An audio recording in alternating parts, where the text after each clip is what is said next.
All right, Mo, it's I Pick the Topics Tuesday. All right. Best day of the week. It is the best day of the week.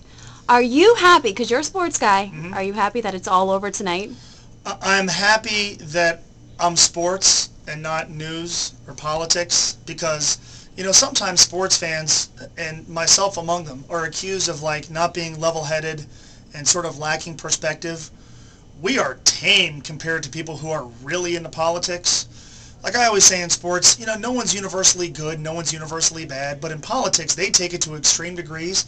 I actually look at these two guys running for president, President Obama and Mitt Romney. I would be willing to bet that if you sat down and got a chance to know them, they're probably, pretty decent guys. They're successful, seem to be into their families. I think genuine. But nobody wants to believe that. Like in politics now, it's, I vote for this guy and this guy's the devil. Sports are sort of the same way, but not to the degree that people make politicians and the candidates they support and hate. And as burned out as you might be on a certain topic when it comes to sports, ultimately, people don't get as worked up and don't take it nearly as seriously as they do politics. So as a sports guy, I'm relieved that I don't have to do that for a living. And as a human being, I'm very happy that this portion of the process is over, although you and I both know, Lindsay, the bitching is only going to commence the minute this election is final.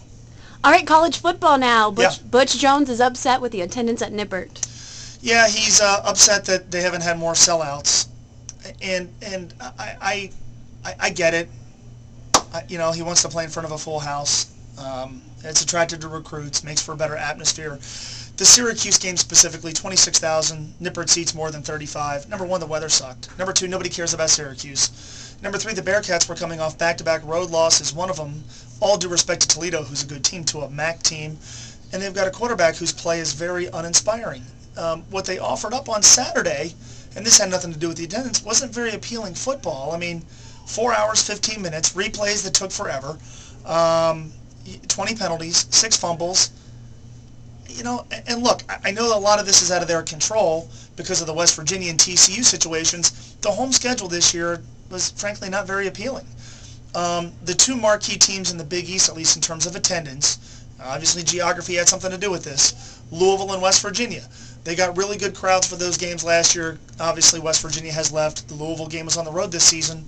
Simply put, nobody cares about Pittsburgh and nobody cares about Syracuse. And as much as it's unfortunate that they were pretty much forced into playing two FCS teams, there are a lot of fans who get worked up for big games, marquee opponents, and Cincinnati simply didn't have any of those this year. Now, for many, that doesn't matter. For me, that wouldn't matter, but for many, it does. I think what you're going to have to do is put a really exciting product on the field and combine that with a couple of teams that people want to see, because I think you'll have season ticket holders that are willing to put up with a Delaware State if there's a marquee game somewhere else on the schedule.